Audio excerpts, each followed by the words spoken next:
on the 1st of January. That means when we come to January here, 1st of January 2023, this is when it increased. Are you still with me? So we want to know, for how many months was it before it increased? For how many months was it before it increased? We're going to use our fingers then. Okay, let me see your fingers. Let's start. We're going to start from March. So we're going to say March, April, May, June, July, August, September, October, November, December. Do we count January? No, because it's increasing on the 1st of January. So once we have the 1st of January, we then don't count January. We will not count January in this case because it's increasing on the 1st of January. So we've counted and we got 10 months. Here is our 10 months. For these 10 months, it had not increased, so we consider it to be 100%. I'm just going to put the percentage so that you get clear understanding. So for the 10 months, it was 100%. Then, how many more months do we have? This becomes easy now because you're counting from what? January, February, the financial year ends. But we paid 1 month in advance. So we get a third month, that is March. So here we have 3 months. For those 3 months, it has increased by 10%. That means it is no longer 100% because it is 100% before any change. We increase it by 10%. So it's 110% then. 110%. So we come here. These 3 months was 110%. Are we still okay? All right, let's go and see. Then we now punch in our calculators. Okay, so for it not to give you problems, you can lose the percentage signs already now. You just say 10 by 100, that gives you 1,000 here. 3 by 110, that gives you your 330. You still following me? Then we add these two figures, we get 1,330. Can I go on? Okay. Once you have your 1,330, then you now say, you want the month. What is it? When we prepaid, March here, is it before or after increase? Definitely it is after increase. So the months after increase are 110. So here you're going to get your 110 over the 1,330. You multiply it by your 107,730. Let's punch that in the calculators. I want to know how much we get. How much you get? 8,910. So you get your 8,910. This, therefore, is the insurance premium that we have paid in advance for the month of March. Okay, now remember we're preparing our statement of comprehensive income, and this is a prepaid expense. Prepaid expenses in the statement of comprehensive income, you subtract them. You subtract. So I'm going to come here and I'm going to say insurance. Insurance. I open my bracket. How much do I get? 107,730. All right. Then do I have an amount that has been paid in advance? Yes. So I come in and subtract it, 8,910. And then I'm going to end up now with my amount, which is 98,820. 98,820. Okay. Can I move on to the next one? Let's do that. We're going to move on to the next aspect. And the next aspect then is, here's the next adjustment, rent income. All right. It says, rent income has been received for the period 1 March to 31 December. Okay. We know that if it's from 1 March, it must go all the way to 28 February. Okay, it must go all the way to 28 February, that is the following year, 2023. But here we are told it has been received from March. Okay, it's fine, but we've received it until 31 December. So we come here to 31 December, up to 31 December. Yet it is supposed to be up to 28 February. When we have such a situation, it simply means there is an amount of money that we have not yet received. It's rent income. Remember, it's rent income. That means we have income that we have not yet received. That becomes our accrued income. Accrued income. All right. Now, we are then told that the rent was decreased by 200 rands per month from the 1st of October. So we can't just take the 69,700 and divide it by the number of months till December. That will not work because the rent changed along the way. It decreased by 200 rands per month from the 1st of October. All right. So we know we have received rent with a decrease from October, November, and December. Okay? We do that again. We have received rent that is decreased from October, November, and December. So for these 3 months, rent has decreased by 200. For these 3 months, rent has decreased by 200. That simply means, in total, the decrease that is on this rent is 600. Okay? So it therefore means, if I take the amount that I've received, which is my 69,700, and then I add back this decrease, I say plus, okay, I'm going to add back that decrease, which is how much? 600. Then I say plus the 600, plus the 600. I want you to tell me, how much do we get? It's 69,700 plus 600. How much do we get? We get to 70,300.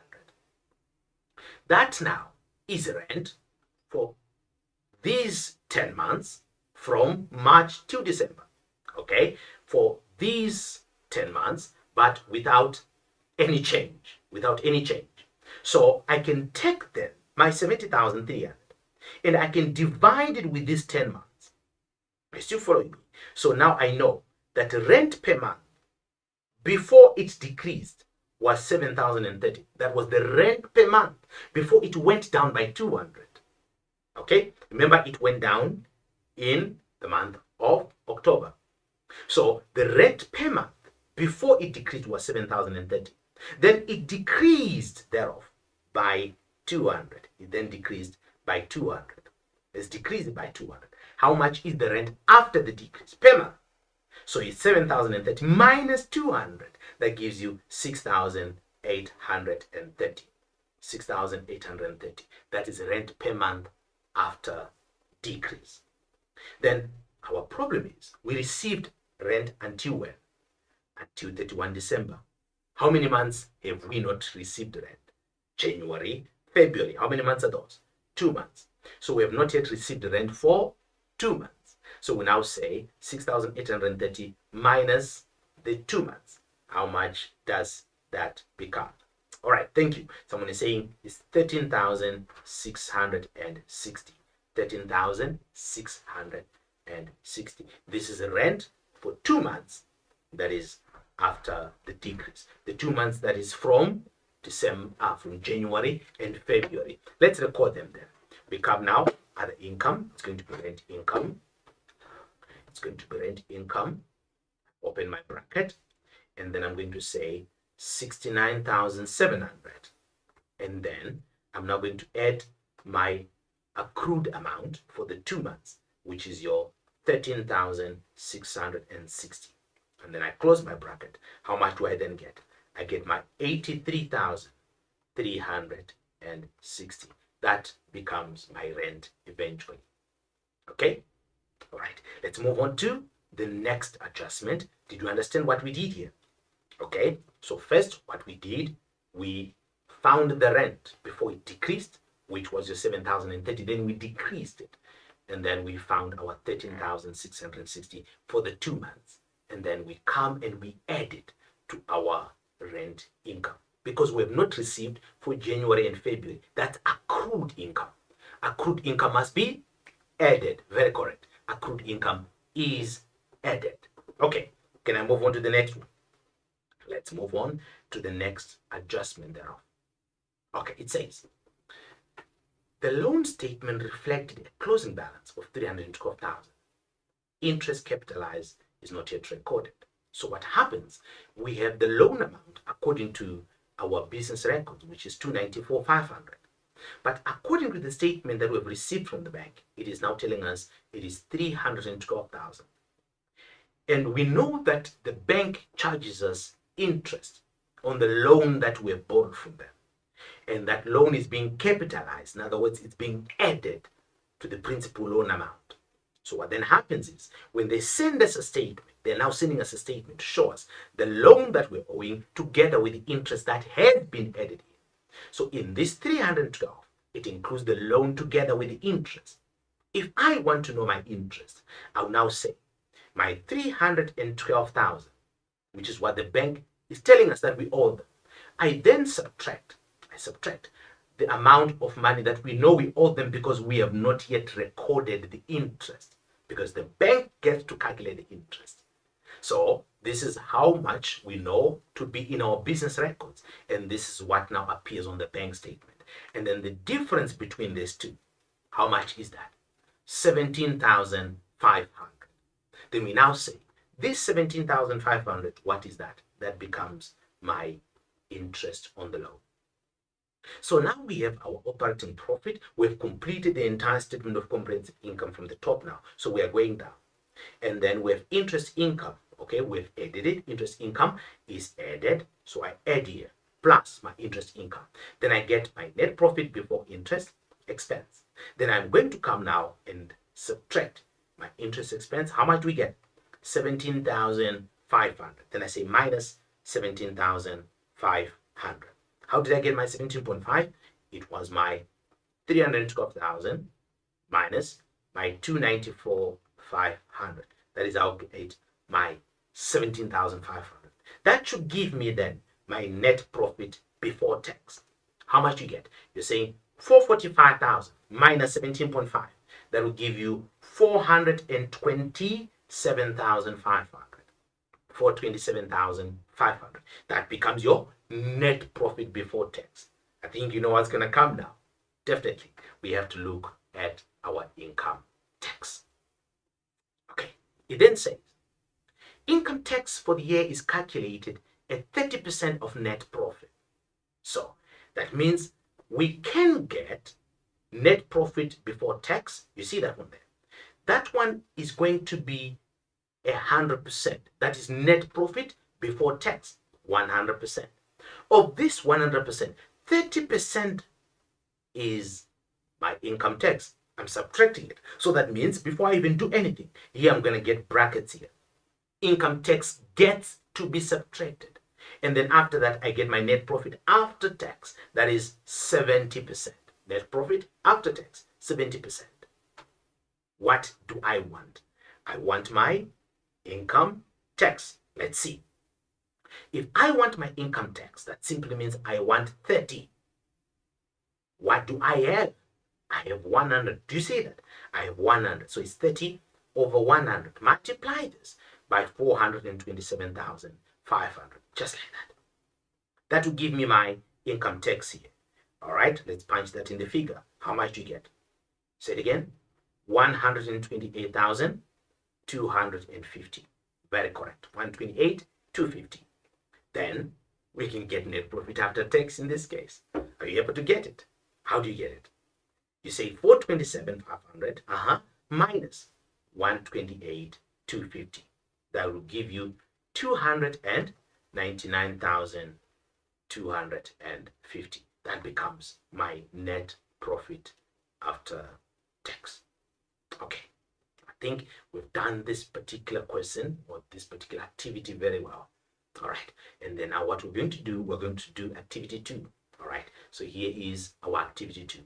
But we're just going to take a quick 5-minute break, exactly 5 minutes. I'll be back, and then we're going to continue with activity 2. All right, see you in the next 5 minutes.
Welcome back, dear learners.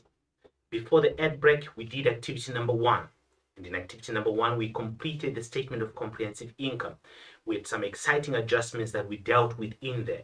Now we're going to do activity number 2. In activity number 2, I also have some interesting adjustments. Okay, let's look at those adjustments for activity number 2.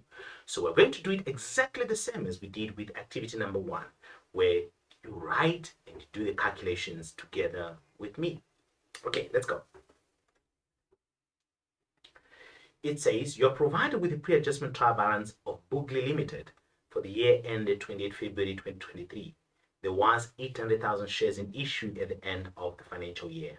Required. You must prepare the statement of comprehensive income for the year ended 28 February 2023. Okay, here's our pre-adjustment trial balance as of 28 February 2023. And then here are our adjustments. Okay, let's deal with them one by one. Let's go. The first adjustment reads, the company has 2 directors. Okay, so 2 directors. You remember, directors are employed by the shareholders to do the day-to-day running of the business. Okay, remember, we have executive as well as non-executive directors. Very important for you to know. So the company has 2 directors. They all receive the same monthly remuneration. One director has received his March 2023 fee on 15 February 2023. What does this mean? If the financial year is ending in February, that means it began in March. Therefore, we should have paid our director's fees until February 2023. However, we have also paid it for the month of March 2023. That simply means we've paid for 12 months here and another month here. So we have paid our director's fees in advance for one of the directors. Let's break it down nicely. We know that we're going to show it in the statement of comprehensive income. It's an expense. So we have director number 1. Here's director number 1. With director number 1, he has received his March 2023 fees. That means he has received for his 12 months and one more month in extra. That means this director has received for how many months? For 13 months. So this director has received for 13 months. But this director has received only for 12 months. So we have 2 directors. One has received 13, one has received 12. So if we combine the number of months that we've paid for our directors, they total to 25 months. In total, we've paid 25 months for the 2 directors. Remember, it should have been what? 24 months. So we then say the director's fees that we've paid here is 420,000. That is the director's fees that we've paid. Then we say that 420,000 we divide it by the 25 months. We divide it by the 25 months. And then we will get our 16,800. 16,800, this is the director's fees per month, per director. You getting me? Okay, so this is director's fees per month, per director. So what is our problem? Remember, we have paid for one of the directors in advance. That becomes a prepaid expense. And prepaid expenses, we subtract. Prepaid expenses, we subtract. So I'm going to come here and I'll now say, director's fees. Director's fees. How much do I have here in the list of balances? 420,000. Then we subtract the ones that we have paid in advance, 16,800. Then how much is our director's fees at the end now? 403,200. 403,200. That becomes our director's fees. How did we do this one? We realized that we have 2 directors, director number 1, director number 2.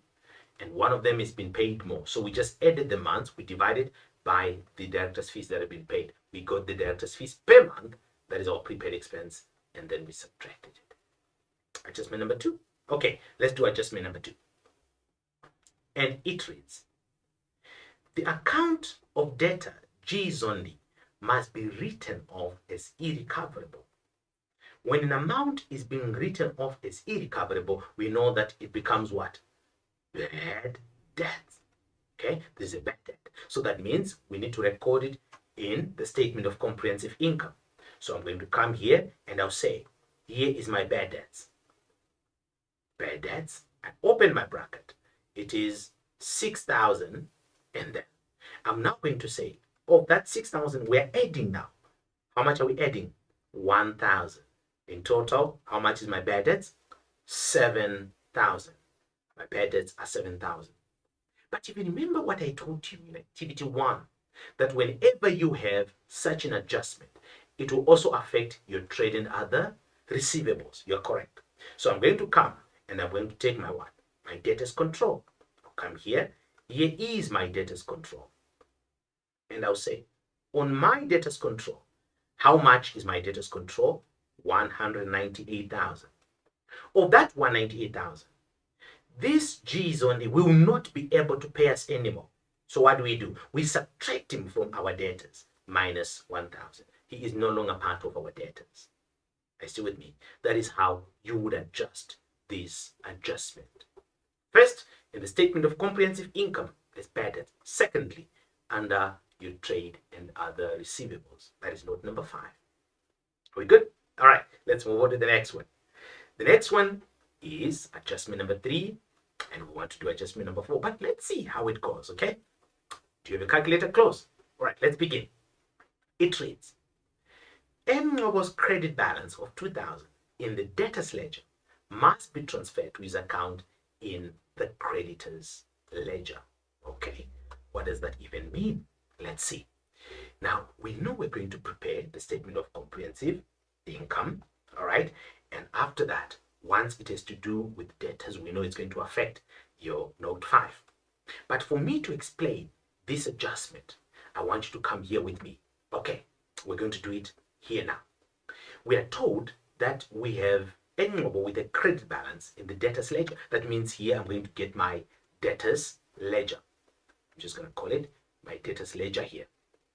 Debtor, asset, debit balance, it increases. Plus, minus. Can I go on? It will be transferred to his creditors ledger. That means here I have my creditors ledger. That means credit, it increases. Plus, here it's a minus. Are we okay? Okay. Then we are told Ngobo's credit balance of 2,000 in the debtors ledger. In the debtors ledger, we have a balance of 2,000. That is there. Okay? In the debtors ledger, we have a credit balance of 2,000. So we have followed their instruction. It must be transferred to his account in the creditors ledger. When transferring this amount, you simply bring that 2,000 here. We say here 2,000, and we complete double entry by bringing the other 2,000 here. You have another 2,000 there. So we have debited our debtors ledger, and we have credited our creditors ledger. By debiting our debtors ledger, that means we come here and we're saying it's a plus. You can see here, the sign here is a what? It's a plus. So I'm coming here to my debtors, control, my trade and other receivables. And then what am I saying? I'm coming to say plus. Plus how much? Plus 2,000. So I'm coming here to say plus my 2,000. Plus my 2,000. All right. I have done this adjustment because it affects adjustment number 4. It affects adjustment number 4. All right. We want to see now what is adjustment number 4 saying. Adjustment number 4 then says, but you will see that adjustment number 3 did not come into the statement of comprehensive income. No, this is an adjustment for the statement of financial position, but it has an effect on the following adjustment, which goes to the statement of comprehensive income. So you cannot choose adjustments and say, I'm going to leave 3, I'm going to do 4. No, it cannot work like that, because adjustment number 3 has an effect on adjustment number 4, which affects the statement of comprehensive income. Let's see what adjustment number 4 then says. It says, the provision for bad debts must be adjusted to 5% of the good book debtors. Once I hear that, it simply means the examiner is trying to tell me that I must close my bracket here.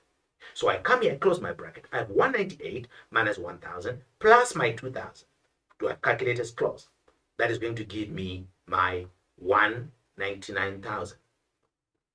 199,000 over here, because I took my 198, I subtracted 1,000, and then I added 2,000 to get 199,000. Then I am then told that the provision for bad debts will be adjusted to, remember we spoke about the to and the by.